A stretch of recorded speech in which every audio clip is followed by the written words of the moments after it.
My dad kicked me out at 16 to make room for his new wife's kids and told me I was on my own, so I built a successful life without him and cut all contact. Now he wants me to let bygones be bygones because he needs a kidney transplant. The email sat in my inbox for 3 days before I opened it. I'd recognized the sender address immediately, jeffreyhalstead@outlook.com, my father's email that I'd blocked on every platform years ago, but apparently hadn't thought to block on my work account. The subject line read, "Urgent, family matter," and I'd hovered my cursor over the delete button at least 15 times before finally, stupidly, clicking it open. The message was short, written in his typical blunt style that somehow made demands sound like casual observations. "Your father needs a kidney transplant. The doctors say a family member is the best match option. I need you to get tested as a potential donor. This is serious. Call me at this number." No greeting, no apology for the 12 years of silence, no acknowledgement that the last time we'd spoken, he'd told me I was on my own and to never come back. Just a demand for my kidney, like he was asking to borrow a lawnmower. I closed the laptop so hard the screen cracked at the corner, a spiderweb fracture that would cost $800 to replace. Worth it. I'd been living my carefully constructed life in Seattle for 8 years by that point, working as a senior software engineer at a tech company you'd recognize, making more money at 28 than my father had ever made in his best year. I had a downtown apartment with floor-to-ceiling windows overlooking Elliott Bay, a Tesla Model S in the parking garage, and a girlfriend named Kira who worked in biotech and laughed at my jokes even when they weren't funny. I'd built all of it from nothing, from the literal nothing I'd had at 16 when my father had kicked me out of the only home I'd known with $200 cash and a garbage bag full of clothes. I'd survived high school while couch surfing with friends and working overnight shifts at a 24-hour diner. I'd put myself through community college and then university on scholarships and student loans. I taught myself to code in a public library because I couldn't afford a laptop. Every single thing I had, I'd earned without him. And now he wanted a piece of me, literally. The thing was, I hadn't thought about Jeffrey Halstead in years, beyond the occasional bitter memory that surfaced and was quickly suppressed. I'd done the therapy, processed the abandonment, built new chosen family from friends and mentors who'd actually showed up for me. I'd made peace with being fatherless, or so I'd told myself and Dr. Vivian Ellis, my therapist who'd helped me through the worst of my anger in my early 20s. But seeing that email cracked something open that I'd thought was healed. Suddenly, I was 16 again, standing in the driveway of the house I'd grown up in, while my father told me that his new wife Veronica needed space for her 2 boys, and I was old enough to figure things out on my own. I'd asked him where I was supposed to go, and he'd shrugged like I'd asked about the weather. "You're resourceful. You'll land on your feet." Then he'd gone inside and closed the door, literally closed it in my face, while I stood there with everything I owned in a trash bag. My mother had died when I was 11. Pancreatic cancer that took her in 6 brutal months from diagnosis to funeral. I remembered sitting in the hospital holding her hand while she got thinner and more translucent until she looked like she might disappear entirely. She'd made my father promise to take care of me, made him swear on her deathbed that he'd be there for me no matter what. I'd heard her exact words through the gap in the hospital room door. "Promise me, Jeffrey. Promise me you'll put our son first. Always." He'd promised. He'd cried and held her hand and promised. Then 5 years later, he'd kicked me out to make room for someone else's children. Veronica had entered our lives 18 months after my mother's funeral. She was a hairdresser with bottle blonde hair and a high-pitched laugh that made my teeth hurt. She had 2 sons from a previous marriage, Kyle, who was 14, and Austin, who was 12. My father had met her at some community event, and they'd started dating within weeks, married within 6 months. Suddenly, our quiet house was full of noise and strangers and new rules that Veronica implemented with my father's spineless approval. The boys got the bigger bedrooms because there were 2 of them. The boys got first choice of what we watched on TV because they were guests getting settled. The boys got new school clothes and sports equipment while I wore my old stuff because I wasn't growing as fast. Every decision put them first and me last, and my father just nodded along like he'd forgotten he'd ever had a son before they arrived. I tried to be understanding. I tried to be the mature one who recognized that my father was lonely and deserved happiness after losing my mother. I'd tried to bond with Kyle and Austin, invited them to hang out, helped them with homework, made efforts that were either ignored or met with hostile indifference. Veronica made it clear from the beginning that I was an obligation she'd inherited, not a child she wanted. She spoke to me in this clipped, cold tone she never used with her own boys. She forgot to save me dinner when she cooked for everyone else. She scheduled family activities for times when she knew I had work shifts, then acted confused when I couldn't attend. My father never defended me, never pushed back, never chose me over her comfort even once. The breaking point came 3 weeks after my 16th birthday. I'd gotten home from school to find my room completely emptied out. My bed, my dresser, my desk, everything was gone. My clothes were piled in garbage bags in the hallway. I'd found my father in the garage and asked what was happening, my voice shaking because I already knew something terrible was coming. He'd barely looked up from the bike he was fixing, one of Austin's bikes that probably cost more than everything I owned. "Veronica needs your room for a craft space and the boys need more room to spread out. You're going to stay with your aunt for a while." Except I didn't have an aunt. My mother had been an only child, and my father's sister lived in Alaska and hadn't spoken to him in a decade. When I'd pointed this out, his face had hardened in that way it did when he'd made up his mind and didn't want discussion. Then figure something else out. You're 16 now, practically an adult. Time to start acting like one. I'd stood there in the garage smelling motor oil and cut grass and feeling my entire world dissolve. Time to start acting like one, he'd said, as if being 16 made me less his responsibility, less deserving of a home, less worth caring about than his new wife's sons. I'd asked him directly, "Are you kicking me out?" And he'd finally met my eyes with an expression of cold indifference that I can still see perfectly when I close my eyes 12 years later. "I'm giving you an opportunity to become independent. You'll thank me for this someday." Then he'd handed me $200 in 20s, told me I had until that evening to get my stuff and leave, and went back to fixing Austin's bike. I'd called everyone I could think of. Friends' parents, who'd always said I was welcome any time, suddenly had excuses about full houses and family situations. My guidance counselor at school said she'd look into foster care options, but that the system was overwhelmed and I might end up in a group home hours away. A teacher I'd trusted told me to reconcile with my father because family was family, and I must have done something to provoke this. By evening, I'd accepted that I was truly on my own. I'd gathered my garbage bags of possessions, walked out of the house I'd lived in since birth, and started the rest of my life at 16 with no home, no family, and no safety net. The first 3 months were the hardest. I couch surfed with my best friend Danny, whose parents were going through a divorce, and barely noticed an extra teenager in the chaos. I worked 40 hours a week at Morty's Diner, the overnight shift from 11 p.m. to 7 a.m. on weekends, and 11 p.m. to 3 a.m. on school nights, sleeping through first period most days, and surviving on energy drinks and spite. I wore the same 3 outfits on rotation, washed in Danny's laundry when his parents weren't home. I shoplifted food sometimes when my paychecks didn't stretch far enough, protein bars and instant ramen from big chain stores where I told myself they could afford the loss. I was exhausted and hungry and terrified every single day, but I was surviving out of pure stubbornness. If you are enjoying this story already, please subscribe to see more stories like this. Danny's mom eventually noticed me and made it clear I needed to find somewhere else to stay. I'd moved to sleeping in the storage room at the diner, sneaking in after my shifts and leaving before the day manager arrived. The owner, a 60-year-old Korean War veteran named Harold Kim, who ran the place with gruff efficiency, caught me one morning at 6:30 a.m. sneaking out the back door. Instead of firing me, he'd sat me down and made me explain my situation. Then, he'd offered me the apartment above the diner, a tiny studio that had been used for storage, in exchange for additional cleaning duties and a minimal rent I could actually afford on my wages. Harold saved my life and never made a big deal about it, just gave me keys and told me not to make him regret it. I'd finished high school while working full-time, my grades suffering but not catastrophically. I'd applied to community colleges and gotten into the local one with enough financial aid to cover tuition. I'd declared a major in computer science because someone at the career center said tech jobs paid well, and I needed to prioritize earning potential over passion. I'd taught myself programming languages using library computers and free online tutorials, staying up until 3 a.m., most nights writing code and debugging and slowly, painfully building skills that might lead to a real career. By 19, I'd transferred to the state university. By 21, I'd graduated with my bachelor's degree and $60,000 in student loans. By 23, I'd landed my first real software engineering job in Seattle, making $65,000 a year. Every step of that journey, I'd been completely alone. No parent to call when I didn't understand financial aid forms. No family to celebrate when I got accepted to university, or graduated, or got my first job offer. No one to co-sign loans or provide references or offer advice about negotiating salary. I'd figured it all out through trial and error and Google searches and help from professors and mentors who'd taken pity on a determined kid working 3 times as hard as his peers. I'd built my life from absolutely nothing, and I was ferociously proud of it, even as part of me remained permanently angry that I'd had to. In those 12 years since my father had kicked me out, I'd had 0 contact with him. He hadn't called or written or shown up to apologize. I'd heard through old friends still in our hometown that he and Veronica were still married, that her boys had grown up and moved away, that he'd retired early from his job as a purchasing manager at a manufacturing plant. I didn't know any details, and didn't want to.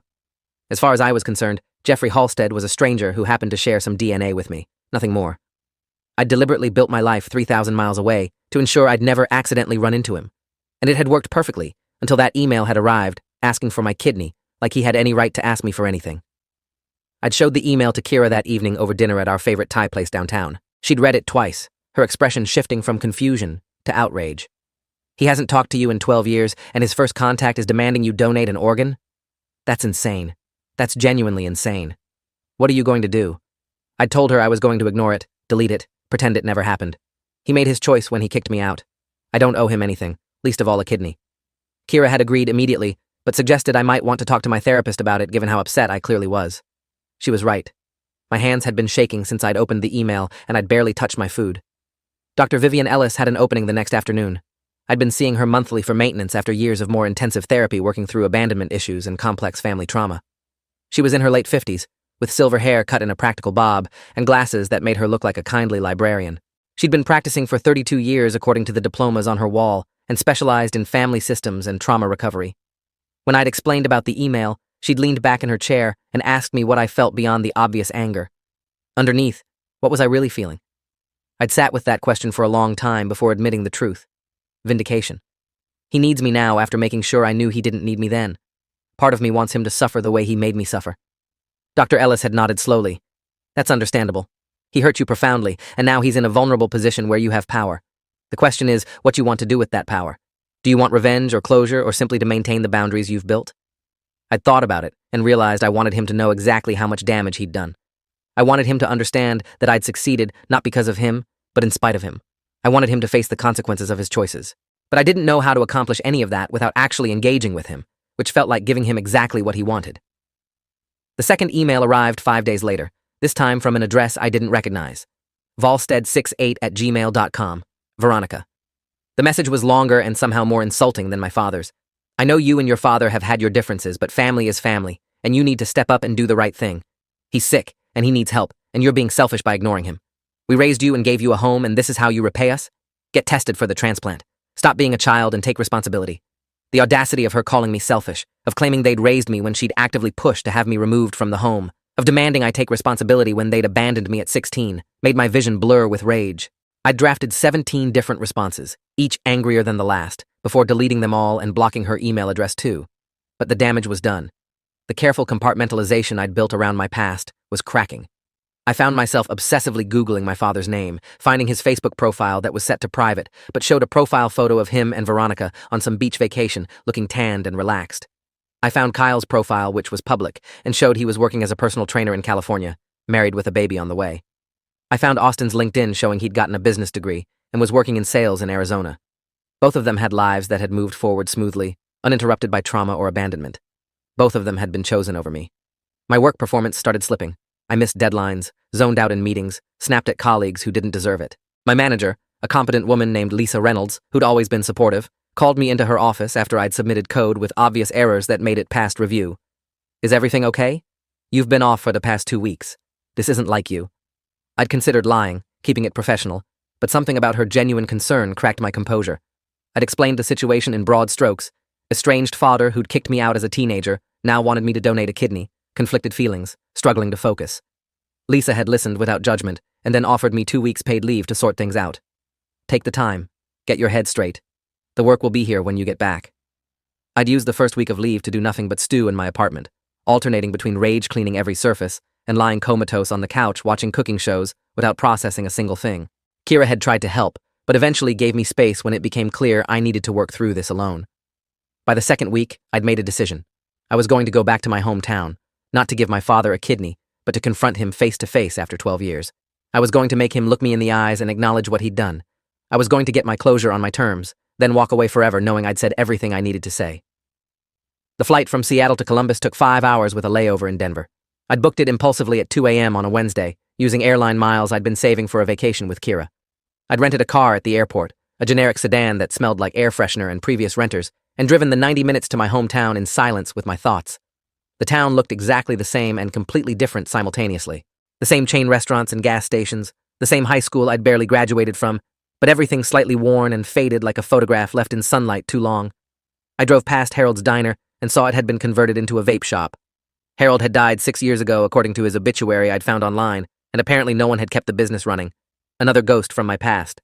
I'd gotten my father's address from the property records online. He and Veronica had moved from the house I'd grown up in to a smaller ranch-style home in a development on the edge of town. I'd parked across the street at 3:30 on a Thursday afternoon and sat watching the house for 20 minutes working up courage. The lawn was overgrown and the paint was peeling around the windows.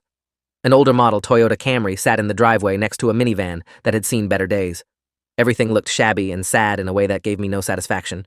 I'd wanted him to be thriving so my success would feel more pointed by comparison. Instead, he just looked like he'd aged badly and given up on maintenance.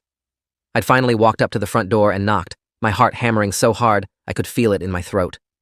Veronica had answered, looking older and harder than I remembered, her blonde hair now gray at the roots, and her face lined with the kind of wrinkles that come from smoking and too much sun.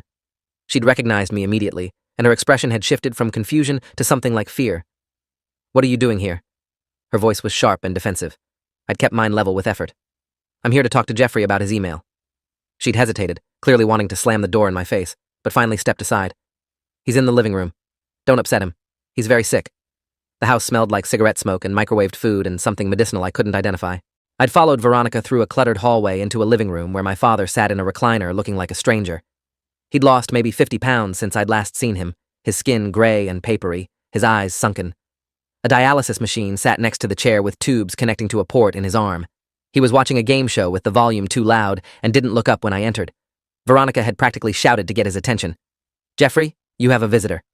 He'd looked up then, and I'd watched his face register recognition and something that might have been shame before settling on defensive irritation. "So you decided to show up," he'd said, his voice weaker than I remembered, but the tone exactly the same. Dismissive. Resentful. Like I was an inconvenience.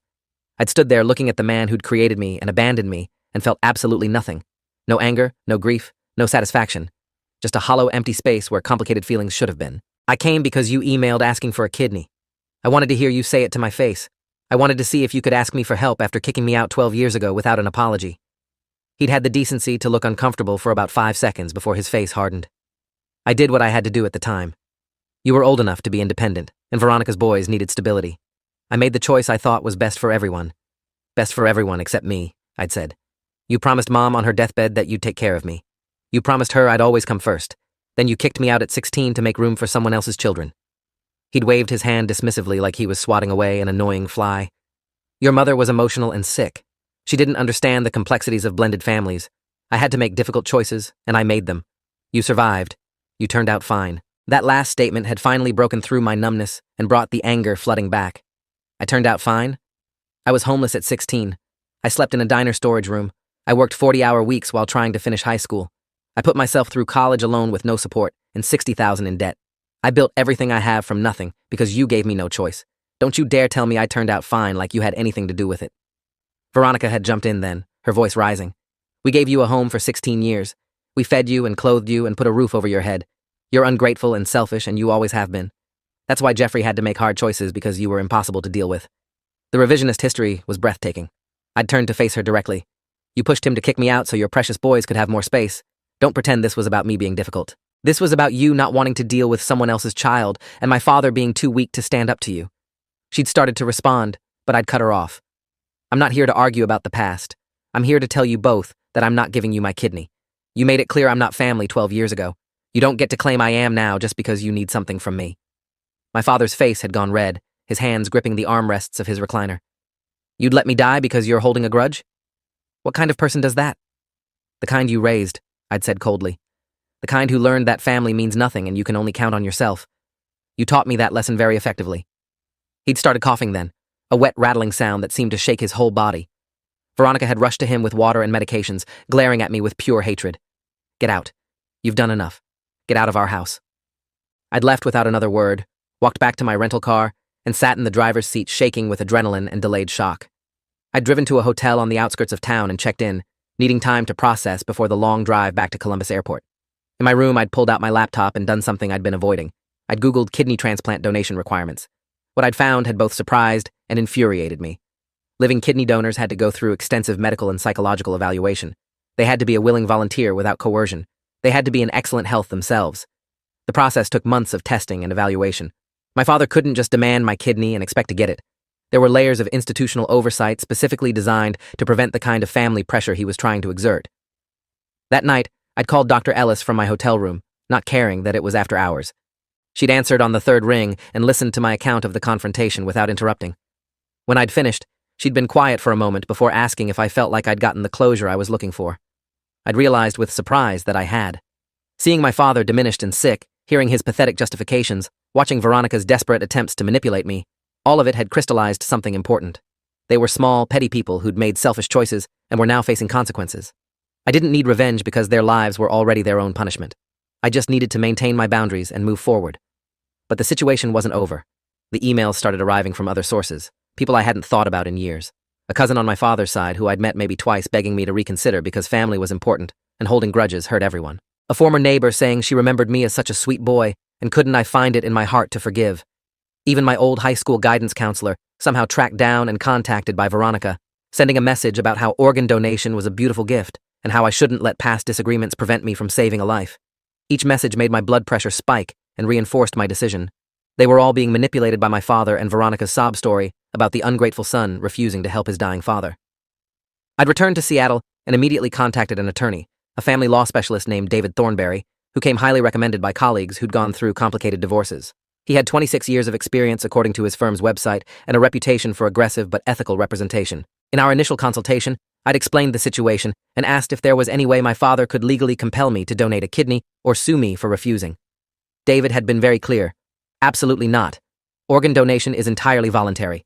No one can force you to donate and you can't be sued for refusing. Your body, your choice, period.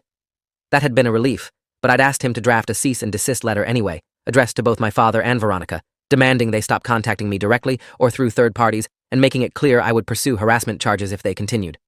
The letter had been sent via certified mail requiring signatures. Both had signed for their copies on the same day. The emails and messages had stopped immediately, replaced by a different kind of silence that felt loaded with potential energy. I'd tried to return to my normal life, to focus on work and my relationship with Kira and the routines that had kept me stable, but something had shifted. I'd opened a door to the past that wouldn't fully close again. I found myself thinking about my mother constantly, remembering her laugh and her patience and the way she'd made even boring weeknight dinners feel special. I'd pulled out the single photo I had of her, a faded snapshot from a family barbecue where she was smiling at the camera with her arm around my 10-year-old shoulders. I'd kept it in a drawer for years, too painful to look at. Now I'd framed it and put it on my dresser. 3 weeks after I'd sent the cease and desist letter, I'd received a call from an unknown number with my hometown area code. I'd almost not answered, but something made me pick up. The voice on the other end had been male, professional, unfamiliar. "Is this the son of Jeffrey Halstead?" I'd confirmed cautiously. The man had identified himself as Detective Russell Cooper with the County Sheriff's Department, 20 years on the force. He was calling because my father had filed a police report claiming I'd threatened him during my visit, and he wanted to get my side of the story. The absurdity had almost made me laugh. I'd explained the situation clearly.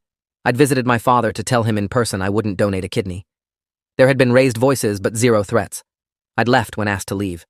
Nothing criminal had occurred. Detective Cooper had seemed to believe me and said as much. "Between you and me, this sounds like a family dispute being misused to pressure you. I'm required to document it, but I don't see any grounds for charges. Just be aware that if you do contact your father again, he's creating a paper trail that could be used against you." I'd thanked him for the heads up and hung up feeling a new level of disgust. My father was now actively trying to use law enforcement to harass me into compliance. The man had no shame, and apparently no limits to what he'd do to get what he wanted. I'd immediately called David Thornberry and reported the false police report. He'd advised documenting everything and said we might be able to pursue a defamation claim if my father continued making false accusations. The next contact came from an unexpected source. I'd received a Facebook message from Kyle, Veronica's older son, who I hadn't spoken to since I'd moved out. The message was long and surprisingly thoughtful. He'd started by acknowledging that we'd never really had a relationship, and he understood why I had no reason to care about his opinion. But he wanted me to know that as an adult looking back, he recognized how messed up the situation had been. His mom had absolutely pushed Jeffrey to prioritize him and Austin over me. Kyle had been young and hadn't understood the implications at the time, but now with his own kid on the way, he was horrified by the idea of treating a child the way I'd been treated. He wasn't asking me to donate to Jeffrey. He was just saying he was sorry for benefiting from a situation that was deeply unfair to me. I'd read the message 5 times trying to detect manipulation or ulterior motive. It seemed genuine, which created complicated feelings I wasn't equipped to process. Kyle had been a child when this happened, not responsible for adult decisions. He'd gained from my loss, but hadn't asked for it. Was there room for some kind of relationship there, or would it always be poisoned by the past? I'd screenshot the message and sent it to Dr. Ellis with a note asking for her thoughts. She'd responded that healing could come from unexpected places, and I should follow my gut about whether engaging felt right. I'd sat with it for a week before responding with a short message thanking him for the apology and saying I appreciated his perspective even if I wasn't ready for more contact right now. He'd responded with understanding and left it there. 2 months after my visit home, I'd received a certified letter from a dialysis center in Columbus. Inside was a formal request for me to contact them regarding potential living kidney donation for patient Jeffrey Halstead. The letter explained the evaluation process and emphasized that donation was voluntary and I could withdraw at any time. It included contact information for the transplant coordinator, a nurse named Jennifer Aldrich, who specialized in living donor evaluation. The letter was professional and informative, clearly part of standard outreach to potential family donors. But it felt like another manipulation, another pressure tactic, another way my father was trying to reach me through official channels when direct contact had been forbidden. I'd called Jennifer Aldrich from my office during lunch break, needing to establish boundaries. I'd explained that I'd been estranged from Jeffrey Halstead for 12 years, that he'd contacted me only to request organ donation, and that I was not interested in being evaluated as a donor. I'd asked her to remove me from their contact list and note in their files that I was not a willing volunteer. Jennifer had been professional and kind, explaining that they dealt with complicated family dynamics regularly, and she completely understood my position. She'd confirmed she would note my refusal in the file and I wouldn't be contacted again. But she'd also mentioned something that stuck with me. Your father is very sick. Without a transplant, his prognosis is poor. I just want you to have all the information when making your decision. I'd thanked her and hung up, feeling the weight of that information settle on my shoulders. The thing was, I didn't want my father to die. I wanted him to live a long life fully aware of what he'd lost by choosing Veronica's sons over his own child. I wanted him to watch me succeed and build a family and live well without him, knowing he could have been part of it if he'd made different choices. His death would be an escape from consequences, a way to avoid facing what he'd done. But I also knew that my wanting him alive for my own psychological purposes wasn't enough reason to undergo major surgery and give him part of my body. The decision was mine alone, and I'd already made it. No, I wasn't going to donate. He'd have to find another option or accept his fate. Kira and I had been together for 3 years and living together for 18 months when all of this happened. She'd been unfailingly supportive through the chaos, listening to me process and rage and grieve without judgment. But the stress was affecting our relationship in ways I was only starting to recognize. I was irritable and distant, pulling away from intimacy because I felt too raw and exposed. She'd tried to be patient, but finally confronted me one evening after I'd snapped at her for the 3rd time that week over something trivial. I know you're dealing with a lot, but you're taking it out on me, and that's not fair. I'm on your side, but I need you to actually talk to me, instead of shutting me out. She was right, and I knew it. I'd been so focused on my father's demands and my own past trauma that I'd stopped being present in my current life. We'd had a long overdue conversation about what I was actually feeling beneath the anger. I'd admitted I felt guilty, which surprised me as much as it surprised her. Guilty for what? You don't owe him anything. But I did feel guilty, or some complicated emotion adjacent to guilt. What if he died and I could have prevented it? What if I looked back in 20 years and regretted not helping even though he didn't deserve help? What if not donating made me as selfish and cruel as he'd always been? Kira had listened and then said something that reframed everything. You're not keeping a kidney from him out of cruelty. You're protecting yourself from someone who's repeatedly shown he doesn't value you. That's self-preservation, not revenge. There's a difference. I'd started working with Dr. Ellis twice weekly instead of monthly, needing the additional support to work through the layers of this situation. We'd explored my mother's death and how my father had essentially abandoned me emotionally long before he'd kicked me out physically. We'd discussed how Veronica had been a convenient excuse for choices he'd already wanted to make. We'd examined my anger and whether it was really about the kidney request or about 12 years of unprocessed grief. Slowly, painfully, I'd started to understand that my father's illness had opened wounds that had never properly healed. The work was exhausting, but necessary. 4 months after the initial email, I'd received a voicemail from Austin, the younger of Veronica's sons. Unlike Kyle's thoughtful message, Austin's was aggressive and accusatory. You're really going to let an old man die because you're butthurt about getting kicked out as a teenager? Grow up. Life's hard and parents make tough choices. You have the chance to be a hero and save a life, and you're choosing to be petty instead. What kind of person does that? The voicemail had made my hands shake with rage. This kid who'd benefited from my displacement, who'd gotten my room and my father's attention and resources, was calling me petty for not wanting to donate an organ to someone who'd abandoned me. The audacity was breathtaking. I'd saved the voicemail and sent it to David Thornberry as documentation of continued harassment. He'd advised me that we had grounds for a restraining order if I wanted one, that the pattern of contact through multiple channels despite cease and desist could be considered stalking. Did I want to pursue that? I'd thought about it seriously. A restraining order would be public record. It would formalize the conflict in a way that couldn't be undone. It would also send a very clear message that I was done being pressured and would use legal tools to protect myself. I'd told David to proceed with filing. The paperwork was submitted to the court within a week. The restraining order hearing was scheduled for a Monday morning in my hometown county. I'd flown back specifically for it, taking another day off work that Lisa had approved without question. David had flown in from Seattle at my expense, prepared to argue that the pattern of contact from my father, Veronica, Austin, and various third parties they'd recruited constituted harassment. We'd brought documentation, the original emails, the messages from relatives and neighbors, the false police report, Austin's aggressive voicemail, records showing I'd clearly and repeatedly refused contact. The case was strong. My father had shown up to the hearing in a wheelchair, looking even worse than he had months earlier. Veronica pushed him, playing the devoted wife caring for her dying husband. They'd brought their own attorney, a local guy named Frank Newton, who specialized in family law and probate. The hearing was before Judge Rachel Morrison, a woman in her mid-50s who'd been on the bench for 15 years, according to the placard on her desk. She'd reviewed our filings in advance and started by asking my father's attorney to explain why his clients had continued contacting me after receiving a cease and desist letter. Frank Newton had launched into an emotional appeal. Your Honor, this is a desperate father trying to save his life. His son is a potential kidney donor, and while we understand there's been family conflict, surely a temporary restraining order is excessive when a man's life hangs in the balance. Judge Morrison had listened without visible reaction before turning to David. Your client's response? David had been crisp and professional. Your Honor, my client has clearly and repeatedly stated he does not wish to donate an organ and does not wish to be contacted by his estranged father. Organ donation requires voluntary consent. No amount of family pressure changes that. The continued contact, despite cease and desist, the false police report, the harassment through third parties, all constitute a pattern my client has the right to stop through legal means. Judge Morrison had asked me directly if I wanted to add anything. I'd stood and kept my voice steady. Your Honor, I was kicked out of my home at 16 by my father to make room for his new wife's children. I've had zero contact with him for 12 years, until he emailed demanding I donate a kidney. I've made my position clear multiple times. I'm not refusing to donate to be cruel. I'm refusing because I don't consent to major surgery for someone who made clear I'm not his family. I have the right to say no and to not be harassed for that decision. She'd nodded slowly and taken a moment to write notes before delivering her ruling. If this story keeps your interest, please subscribe to get more stories like this. Mr. Halstead, she'd said, looking at my father, I understand you're in a difficult medical situation and I sympathize with that. But your son has the absolute right to refuse organ donation and to refuse contact with you. The cease and desist letter was clear. Your continued attempts to pressure him through various channels constitute harassment. I'm granting a temporary restraining order with the following terms. You, your wife, and any person acting on your behalf are prohibited from contacting the petitioner directly or indirectly by any means for a period of 1 year. Violation of this order will result in contempt charges. The order is effective immediately. My father's face had gone red and then white. Veronica had started crying loudly, dramatic sobs that echoed in the small courtroom. Judge Morrison had ignored her. This hearing is adjourned. Outside the courthouse, David had shaken my hand and told me I'd done the right thing by establishing clear boundaries.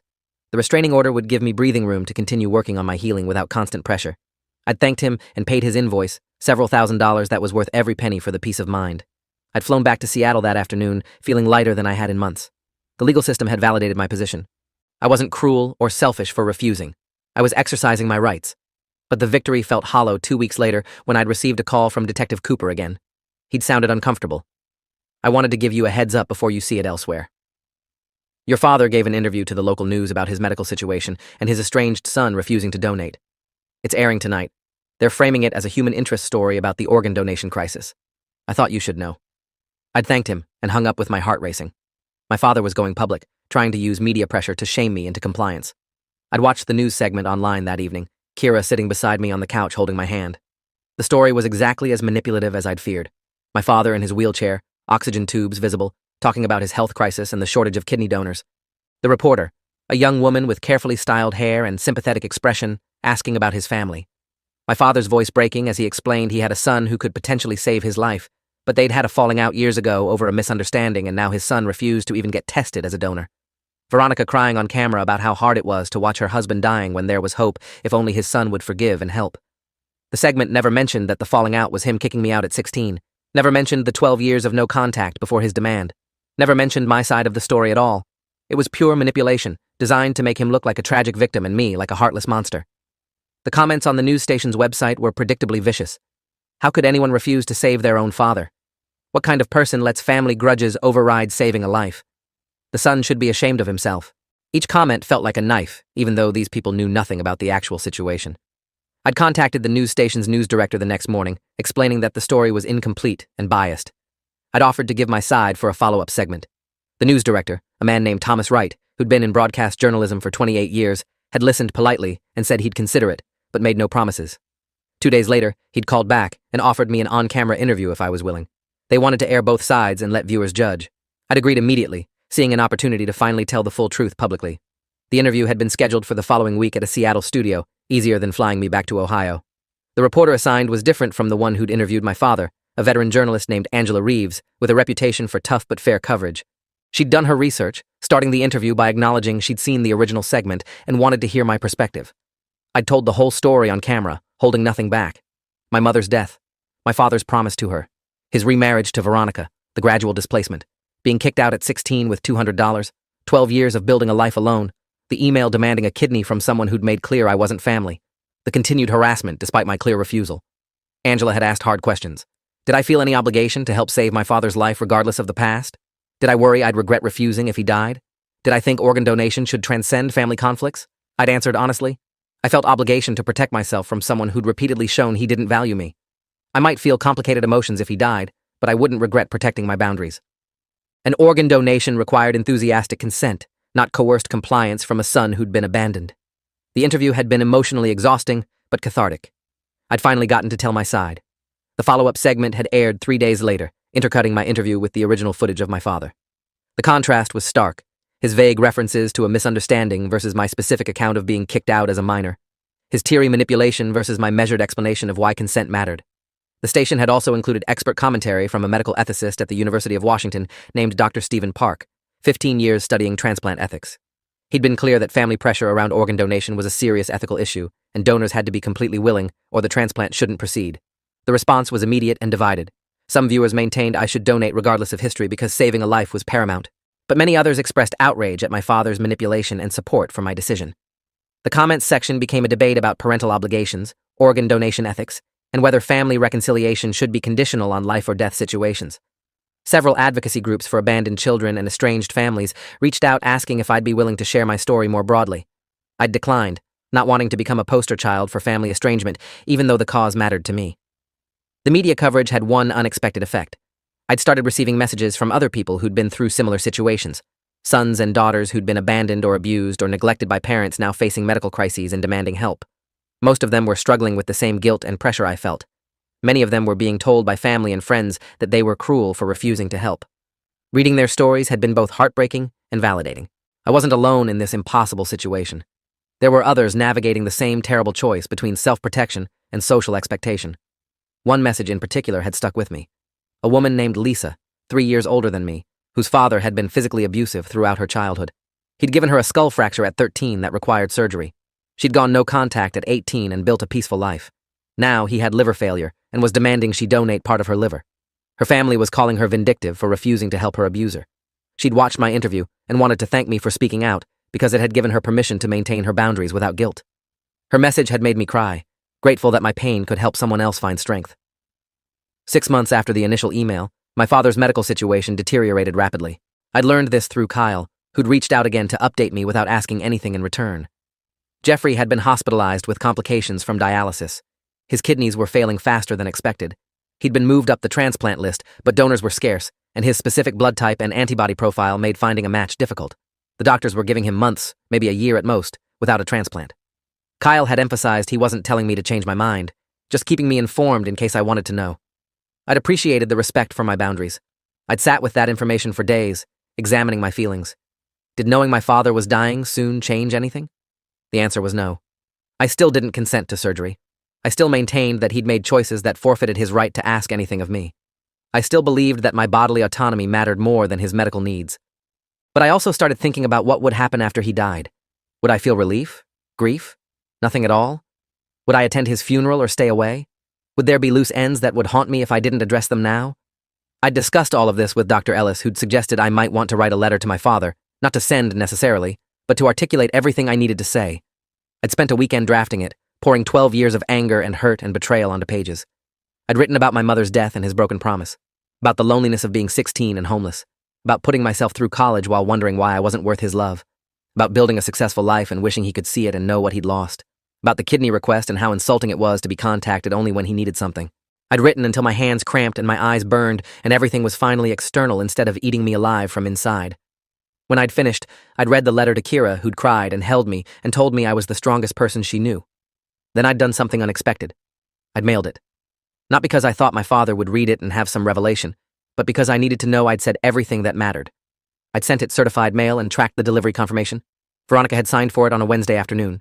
I'd never received any response and didn't expect one, but I'd sent my truth, and that had to be enough. 2 weeks after sending the letter, I'd received an email from Jennifer Aldrich, the transplant coordinator I'd spoken with months earlier. She was writing to inform me that Jeffrey Halstead had found a deceased donor kidney that was a reasonable match. He was scheduled for transplant surgery the following week. She'd thought I would want to know since I was listed as his son in the medical files. I'd read the email 3 times, processing what it meant. He'd found a donor. He didn't need me anymore. The crisis that had consumed the last 6 months was over without my involvement. I'd felt relief first, then something more complicated. Part of me had wanted him to keep suffering, to face the consequences of his choices in the form of kidney failure, that I could have prevented, but chose not to. That made me uncomfortable about myself, recognizing that vindictive part of my character. But I'd also felt grateful that the pressure was finally, definitively over. I wouldn't have to wonder what if or face continued harassment. He'd gotten his transplant from someone else, and I could move forward without that weight. The surgery had apparently gone well, according to another update from Kyle. Jeffrey was recovering in the hospital, the new kidney was functioning, and his prognosis was significantly improved. Veronica was telling everyone it was a miracle and proof that God provides. Kyle had added his own commentary. I think she's conveniently forgetting she spent months trying to manipulate you into donating and made your life hell. Glad he got a kidney, but glad it wasn't yours if you weren't comfortable with it. His continued support meant more than I wanted to admit. Life had slowly returned to normal.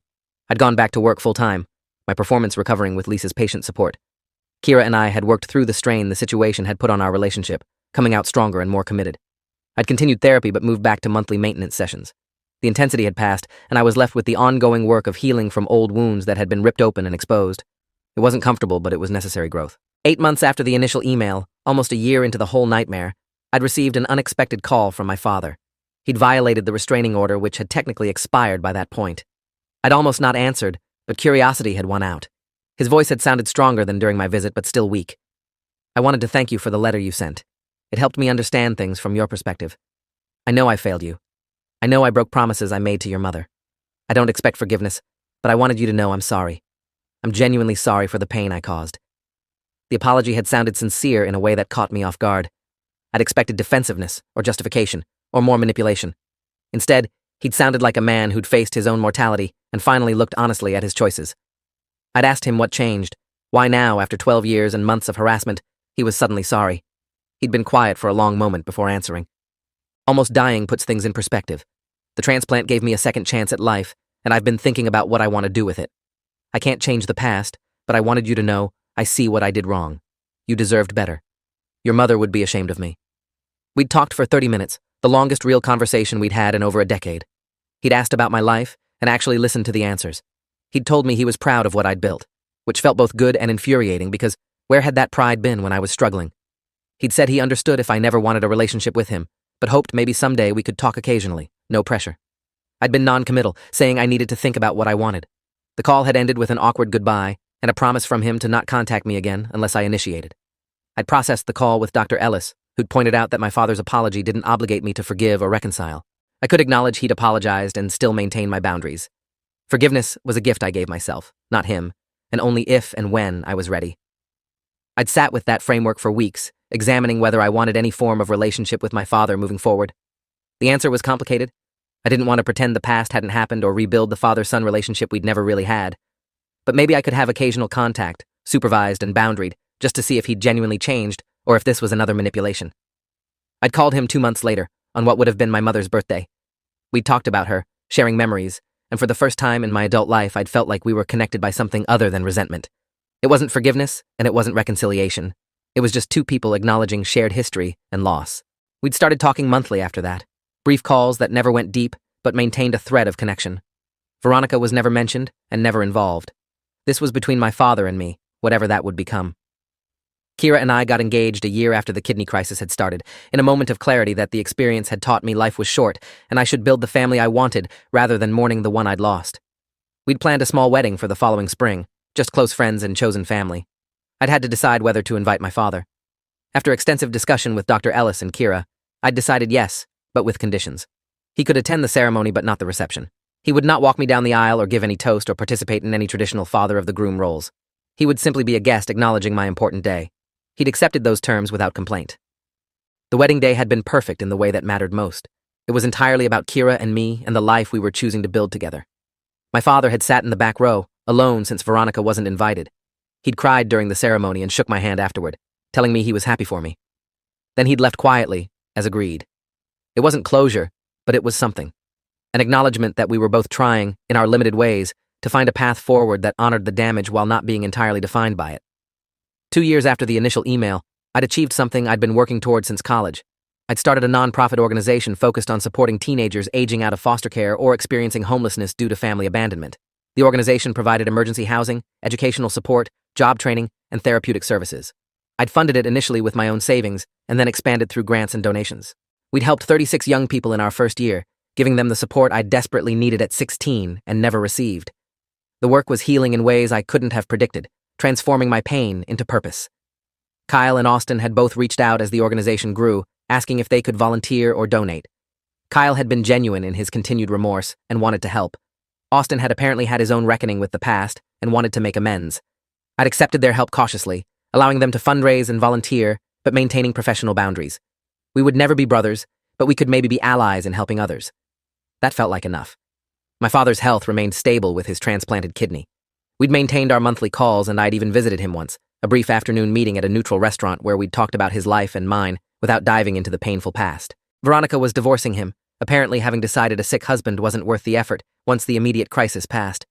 The irony wasn't lost on me that she'd abandoned him the same way he'd abandoned me. He was facing old age alone in a small apartment, dealing with the consequences of his choices. I felt a distant pity, but no desire to rescue him from that reality. What I'd learned through the whole nightmare was that family is complicated, and healing isn't linear, and forgiveness is optional. I'd learned that setting boundaries was an act of self-preservation, not cruelty. I'd learned that my worth wasn't determined by whether my father valued me. I'd learned that chosen family could be stronger than biological family. I'd learned that surviving something terrible could become the foundation for helping others survive their own terrible things. These weren't lessons I'd have chosen to learn this way, but they'd shaped me into someone stronger and more purposeful.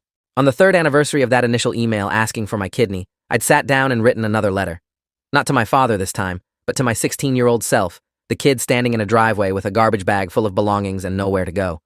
I told him he was going to make it, that it would be harder than anything he could imagine, but he would survive and eventually thrive, that the abandonment would hurt for years but wouldn't destroy him, that he'd find people who chose to love him and who he'd choose to love back, that he'd build a life worth living out of absolutely nothing, that he'd help others find their way through similar darkness, that he'd become someone his mother would be proud of, which mattered more than his father's approval ever could. I'd kept that letter in my desk drawer alongside the one photo of my mother, 2 artifacts of different chapters in my healing. Sometimes I pulled them out when the old wounds ached, reminding myself how far I'd come and how much I'd survived. The 16-year-old me who'd been kicked out and told to figure it out alone had figured it out beyond anything Jeffrey Halstead could have imagined. That kid had become a man who built companies and nonprofits and loving relationships and a life of purpose. That kid had won by refusing to be destroyed. And that victory, hard-earned and complicated and imperfect, was the only justice that mattered. He'd told me I'd thank him someday for making me independent. He was wrong. I thanked myself for being strong enough to survive his cruelty and build something beautiful from the wreckage. Thanks for watching till the end. Make sure to subscribe and like to not miss the next story.